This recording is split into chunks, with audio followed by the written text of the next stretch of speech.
ఇప్పుడు మనం రెండో పాయింట్ చూద్దామండి. టీత్ సెట్ పెట్టుకొని మాట ఎలా ఇంప్రూవ్ చేసుకోవాలి. సో, చాలామంది పేషెంట్స్ వచ్చి అడిగేదేంటంటే, టీత్ ఊడిపోయిన తర్వాత వాళ్ళ మాట డిఫరెన్స్ వచ్చింది. ఫేస్ చేంజ్ అయిపోయింది. తినడానికి డిఫికల్ట్ ఉంటుంది అని. ఫేస్ చేంజ్ అయింది. ఆటోమేటిక్‌గా టీత్ తయారు చేసే విధానాన్ని బట్టి మీ ఎస్థెటిక్స్ ఇంప్రూవ్ అవుతుంది. అది మీరు చేసేదేముండదు. అండ్ మాట ఇంప్రూవ్ చేసుకోవడం, స్పీచ్ బెటర్ అవ్వడం అండ్ తినడం అనేది మీ సైడ్ నుంచి గూడా మీరు ట్రై చేయాల్సుంటుంది కొంతవరకు.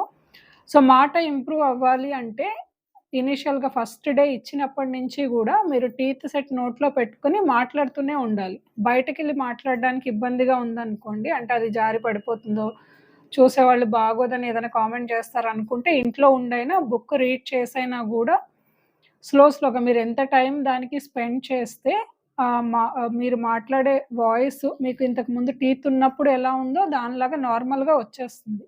సో, చాలామందికుండే కామన్ డౌట్ ఏంటంటే, ఈ ప్లేట్ ఇస్తారు గదా! దీనివల్ల మాకు మాట సరిగ్గా రావట్లేదు అని. సో, ఈ థిక్‌నెస్ ఆఫ్ ప్లేట్ ఉన్నా గూడా మీ వాయిస్ ఆర్ మీ స్పీచ్ వర్డ్స్ అనేవి ఇంతకుముందు టీత్ లేనప్పుడు, టీత్ ఊడకముందు మీకు నేచురల్‌గా ఎట్లా ఉందో అట్లా డెఫినెట్‌గా వచ్చేస్తుంది.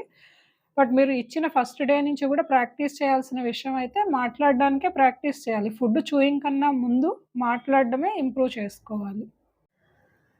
నెక్స్ట్ వీడియోలో తీసి పెట్టుకునే పళ్ళ సెట్‌తో ఆహారం ఎలా తీసుకోవాలి అనేది చూద్దామండి. Thank you.